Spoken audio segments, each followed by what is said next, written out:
생각해볼 때 없는 거 아무 생각이 없었던 것 같기도 하고 뭐 그냥 어느 순간 보면 폭식증이란 것만 남아있어요. 폭식증은 먹는 것밖에 없어. 나중에 뭐 날씬하고 자식은 없어. 그냥 먹는 것과 나의 관계밖에 없는 거야. 치료 방법 별로 없어요. 치료 방법 있었어요. 뭐 치유라는 것 같아요. 치유. 서서히 나아지는 거. 그런 경우 같아요. 어제 거의 말을 몇 시간 했는지 모르겠네요. 그래서 오늘은 제가 말을 많이 안 하고 아니면 톤 다운해서 말을 하고 이미 목소리 갔어요. 네, 그렇게 해서 오늘 진행하도록 할 건데 선생님들은 어떻게 잘 지내셨어요? 뭐 이상심리 공부하신 분들은 아시겠지만 그죠? 뭐 중독 이런 것들 어떠세요? 좀 자주 접한 주제였어요? 사실 그 섭식장애도 중독이에요. 섭식장애도 특히 폭식증은 중독이에요. 보상체계로 먼저 그 체계도 있잖아요. 보상체계 죄송 말이 너무 많이 가지고 혀가고요. 보상체계로 이루어지는 거기 때문에 사실 여기서는 뭐 치료 방법 어쩌고저쩌고 하면서 그 중독 같은 경우 AA 그 12가지 그죠? 그 기독교 단체에서 만든 거거든요. 그리고 마약도 똑같아요. 중독 쪽은 기독교 단체에서 거의 뭐 활동을 해서 실제 치료도 되거든요. 기독교 단체에서 하는 것들은. 근데 그거 말고 폭식증이 참 애매하잖아요. 근데 폭식증은 진짜 답이 없어요. 안 고쳐진다고 봐야 돼요. 저처럼 뭐 10년 상담하고 상담을 이 직으로 했잖아요. 그러다 보니까 상담도 계속 받고 그다음에 상담만 받았겠냐고요. 남편하고 주 애착 대상이 남편이잖아요. 남편과 이제 20년을 사투하면서 안정감을 얻었던 거란 말이에요. 이런 대상이 있지 않는 이상 정말 폭식증은 시간이 갈수록 고치기 힘들거든요. 그래서 저도 폭식증 관련해서 매체를 올리잖아요. 제가 17년, 그러니까 17년 내내 그 완전 중증으로 있었던 게 아니고 초기 한 5년, 7년 정도는 굉장히 중증으로 있었고 그다음부터 서서히 줄어든 거거든요. 그 폭식증이 이 사람들이 하루아침에 고치길 바란단 말이에요. 충동성이 높기 때문에 자기 조절 능력도 굉장히 높을 거란 착각을 한단 말이에요.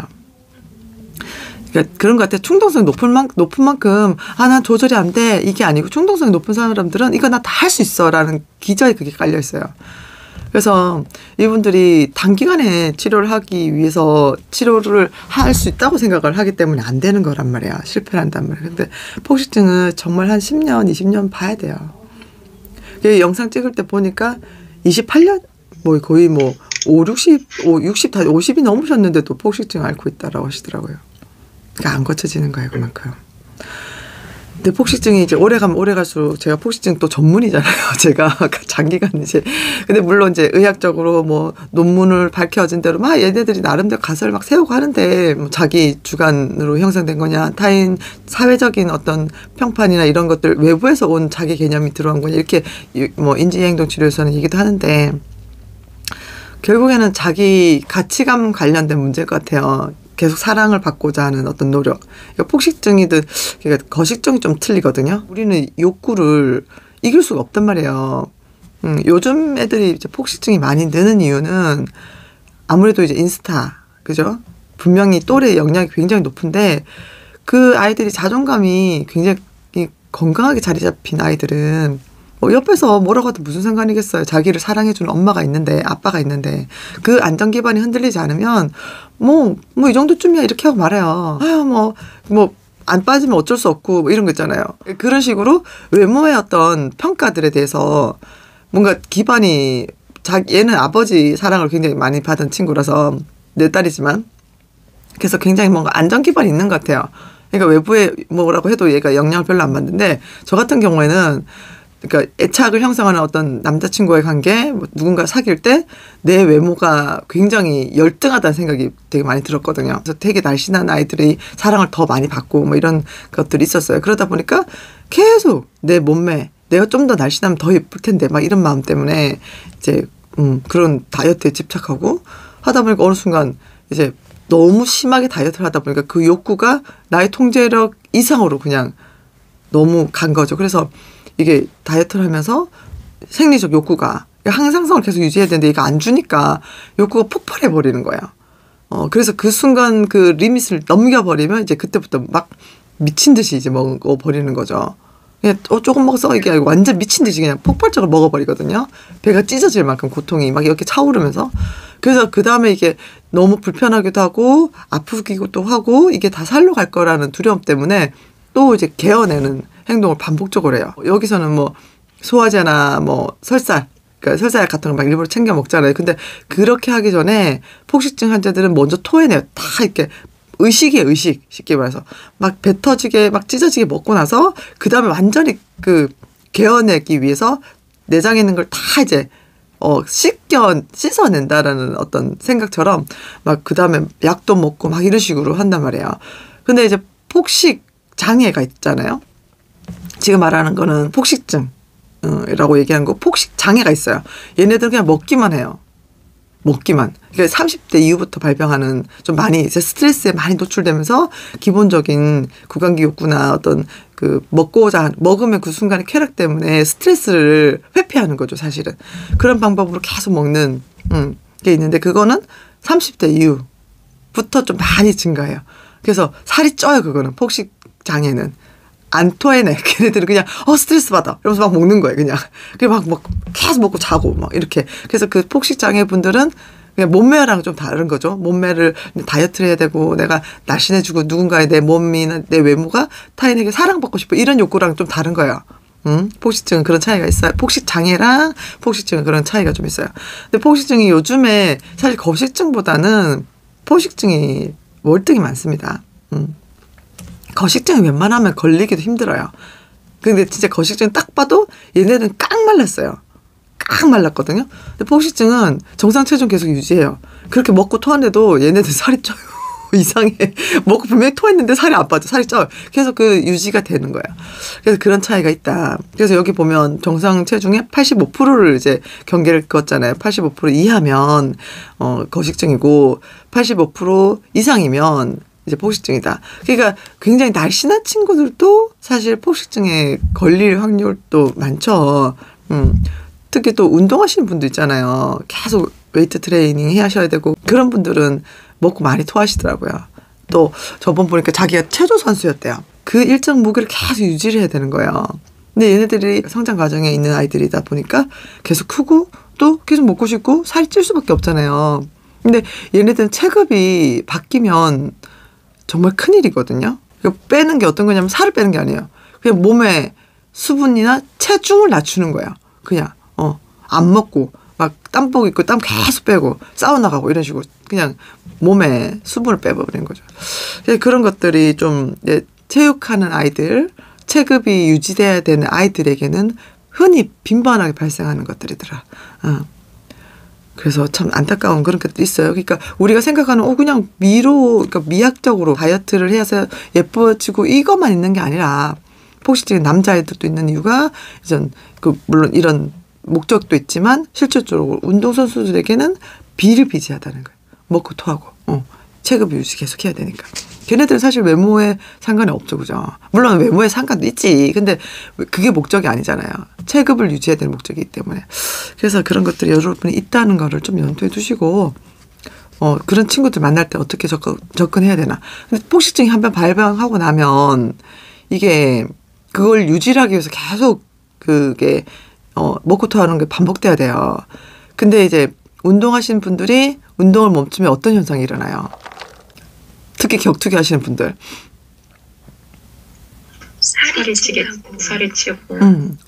저게 무슨 격투기 선수예요? 이 마음이 절로 든다니까요. 그만큼 이게 계속 사실 운동이라는 건 몸을 우리가 좋은 몸, 건강한 몸을 만들기 위해서 하는 거잖아요. 근데 선수권으로 진입한 즉시 그 몸은 그때부터 그냥 도구로 전략하더라고요. 건강과는 상관없어. 그래서 좀 그런 게 좀 스포츠계에 좀 만연해서 좀 안타깝기도 한 것 같아요. 식욕부진증, 오히려 그 음식을 거부하는 증상이죠. 그죠? 아까는 말씀드렸듯이 자기 통제력에 대한 지나친 과신이 있죠. 그죠? 그래서 자기가 이 음식을 계속 통제하는 거에 대한 굉장히 안정감을 느껴요. 안 먹게 되면. 근데 그게 무너지면 어때요? 살이 찔까 두려운 것보다는 자기 자신을 통제하지 못했다, 조절하지 못했다에 대한 굉장히 무력감과 좌절감과 분노감도 같이 경험하겠죠. 그죠? 그 가설 중에 이런 가설도 있어요. 가족 간의 이제 가설인 거죠. 가족 간의 관계가 굉장히 극단적으로 나빠진 거예요. 그 가족들이 굉장히 혐오스러운 거죠. 그래서 이 사람들이 먹는 걸 개걸스럽다라고 또 표현하거든요. 그래서 가족들이 자기를 빼고 나는 너희들처럼 개걸스럽게 먹지 않아. 너희들은 정말 더럽게 처먹네. 이런 식으로. 뭐 진짜 오만 멸시적인 말들 다 하는 거죠. 내면에서.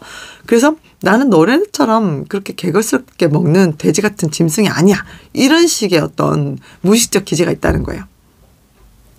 그래서 가족을 굉장히 증오하는 방식의 하나로 표현되는 것이 거식증이다라는 가설도 있어요. 되게 재미난 가설이죠. 폭식증은 그거에 비해서 오히려 제가 봤을 때는 뭐 이거나 저거나 다 히스테리칼하고 지랄맞은 성격이지만 그래도 그나마 폭식증 애들이 좀 더 나은 것 같아요. 보면 내가 만나보면 거식증은 거의 뭐 저는 한 번도 거의 못 만나봤어요. 얘네들은 거의 강박도 같이 갖고 있을 가능성이 높아 보이거든요. 그리고 진짜 거식증은 죽잖아요. 죽어요. 안 먹으니까. 근데 폭식증은 얘네 토하다가 그 기도에 음식물이 막혀서 죽어요. 그래서, 그래서 얘네들 위험한 거예요. 임산부, 그러니까 폭식증 환자가 임신을 하게 돼도 폭식증은 안 고쳐지거든요. 근데 임신을 하게 되면 어떻게 돼요? 더 식욕이 당긴단 말이에요. 혼자 몸이 아니기 때문에. 그러면 또 그 와중에 살찔까봐 두려워서 또 토해요. 폭식증 환자들은 거의 다 질식사, 이 가능성이 굉장히 쇼크사, 뭐 이렇게 있을 수 있고, 거식증은 안 먹어서 진짜 돌아가십니다. 어쨌든 자기 파괴적인 행동이기 때문에 경계선 성격 장애이신 분들도 있어요. 그래서 이분들은 특히 불안해나 긴장, 우울감 등을 보유하고 계세요. 그러니까 그것이 어느 정도 참을 수 없을 수준에 이르려면 또 식욕도 자기가 억제할 수 없는 수준에 이르려면 이걸 폭발적으로 섭취를 하는데 그 순간, 먹는 그 순간은 그게 좀 진정화돼요. 이게 불안이나 어떤 고통이 잠깐 일시적으로 감소가 될 수 있으나 결과적으로 뭐예요? 그 먹었다는 것 때문에 더 불안, 초조함이 같이 몰려오면서 토하지 않으면 극도로 예민함을 보이는 거거든요.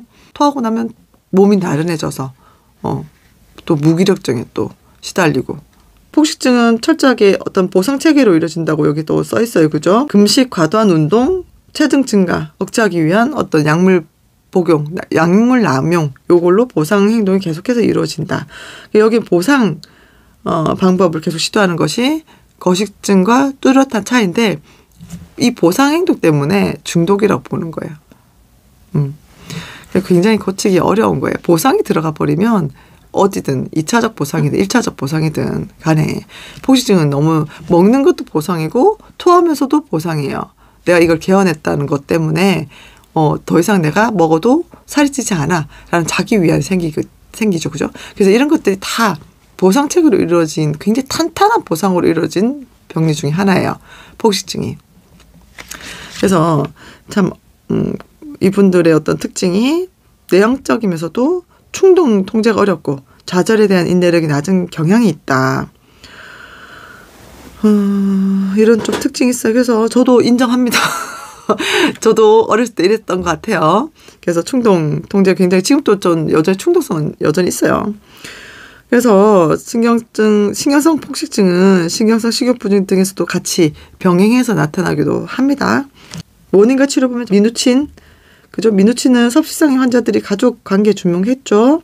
가족에서 일반적으로 세대 간이나 개인 간의 관계가 모호해서 계속 경계를 침범하면서 간섭을 한다는 거예요. 저는 사실 잘 모르겠습니다. 우리 엄마 간섭을 너무 안 하신 것 같아요. 나를 콜로 얻었어. 그래서 이거는 좀 미누친의 어떤 주장은 그럴 수도 있고 아닐 수도 있고. 자, 이게 모든 이론이 가설이기 때문에 그럴 수도 있고 아닐 수도 있다는 거.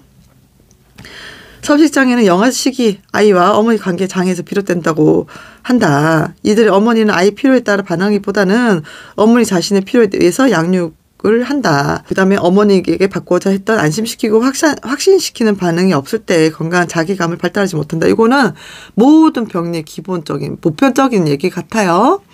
요거 폭식증만 포함되는 것은 아니라 우선 치료 동맹이 가장 중요하고 결국 치료 방법이 체중 회복만 목표로 잡는 것이 이제 적절치 않죠. 그죠?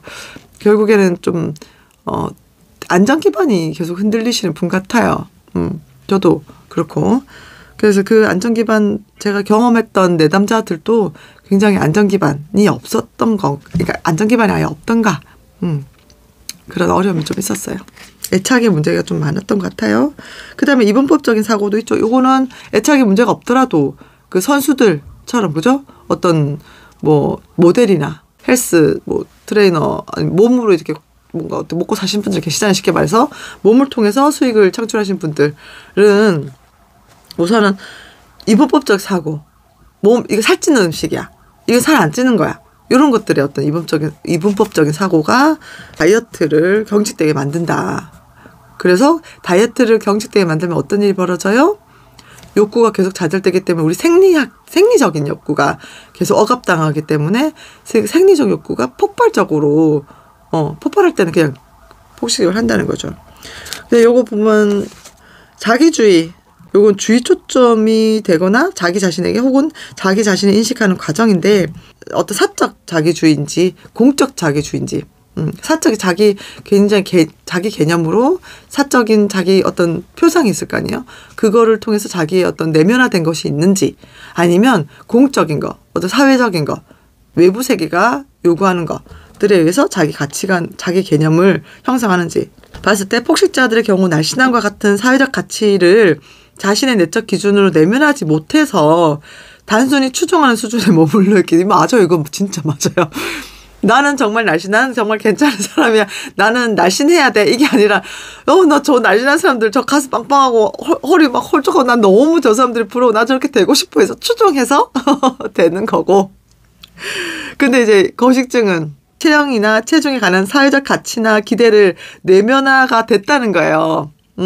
그래서 타인을 의식하기보다는 자기 내면화된, 자기 규칙이 이제 내면화된다는 거는 자기 거거든요. 그때부터는 외부에 있는 게 나 안에 들어와서 내 거가 돼서 내가 그 규칙을 계속 설정한다는 거예요. 이게 너무 웃기지 않아요? 너무 웃겼어. 폭식증은 내면화가 안 됐어. 내 규칙은 사실 그럼 그 내면화 안 됐으니까 너의 기준은 뭐니? 하고 이제 접근해도 되겠죠. 나는 그냥 편하게 살고 싶어요. 근데 이것도 사실은 아닌 것 같아. 나는 내면화됐던 것 같아. 나는 이렇게 날씬해야 돼. 뭐 이렇게 있었던 것 같아. 생각해보면 아무 생각이 없었던 것 같기도 하고, 뭐. 그냥 어느 순간 보면 폭식증이란 것만 남아있어요. 폭식증은. 먹는 것밖에 없어. 나중에 뭐 날씬하고 자식은 없어. 그냥 먹는 것과 나의 관계밖에 없는 거야. 그랬던 것 같아. 장기화되면 뭐 날씬하고 이런 거 다 필요 없어. 그냥 남한테 인정받고 사랑받고 다 필요 없어. 그냥 이 먹는 것과 나와의 전쟁인 거예요. 가만히 생각해보면 그래요. 되게 재미난 현상인데 슬픈 현상이죠. 근데 뭐 이런 거 같아요. 거식증은 그런가 봐. 자기 나름대로 내면화가 돼가지고 난 이렇게 날씬해야 되고 이렇게 예뻐야 되고 뭐 이렇게 있었나 봐요. 근데 그게 왜곡된 거죠. 그죠? 굉장히 깡마르고 혐오적인 어떤 자기 뼈밖에 없는데도 거울에 비친 자기 모습은 그 체중계에 올라갔을 때 무게에 따라서 몸매가 예쁘다라고 인식될 수도 있고. 근데 그건 이분들이 인식되지 않는 거죠. 그죠? 넘어갈게요. 치료 방법 별로 없어요. 치료 방법 있었어요. 뭐. 치유라는 것 같아요. 치유. 서서히 나아지는 거. 그런 경우 같아요. 부작용 심합니다. 저도 이제 아주 장기간 폭식증 앓다 보니까 그 버터크림 있죠. 버터크림을 많이 못 먹어요. 아이스크림. 근데 생크림은 괜찮아요. 근데 우유도 그 크림화된 거를 많이 못 먹는 이유가 안에서 둥둥 떠 있는 느낌이 막 들어요. 그럼 이게 너무 불쾌한 정서가 되고 또 이게 너무 이게 개어났던 게 수년간 반복됐기 때문에 이게 조금만 힘을 줘도 올라와요. 그러니까 이게 굉장히 조절 잘 해야 되거든요. 그래서 저는 지금 뭐 먹고 토하고 이거는 없는데 이게 막 부대 끼면 정말 이렇게 그냥 누워서도 빽 올라와요. 그러니까 이게 되게 이게 큰 부작용이거든요. 그래서 이런 것들 조절 좀 잘 해야 되는 것 같아요. 나중에. 그리고 치아 같은 것도 다 나가거든요. 폭식장애들은. 왜냐면 산에 계속 노출되기 때문에. 그리고 뭐 목부터 이런 그 장기 간 어떤 뭐 역류성 식도염 이런 건 뭐 늘상 있고 그런 것들이 많아요. 음식으로부터 집착이 없어질 때 폭식증은 나아요. 여기 너무 몸매로 갔는데 사실은 처음에 몸매로 시작하고 다이어트로 시작하는데 나중에는 음식에 대한 집착으로 가거든요. 음식이 계속 음식을 먹고 싶어요. 그 욕구가 완전히 넘어간 거죠, 이제 통제를. 어느 순간 남아있는 건 음식과 나밖에 없다. 근데 그 폭식증을 치료했다, 치유가 됐다라고 말하는 거는 음식에 대한 집착, 욕심으로부터 자유가 되는 거죠. 그런 거 가정이 있어요.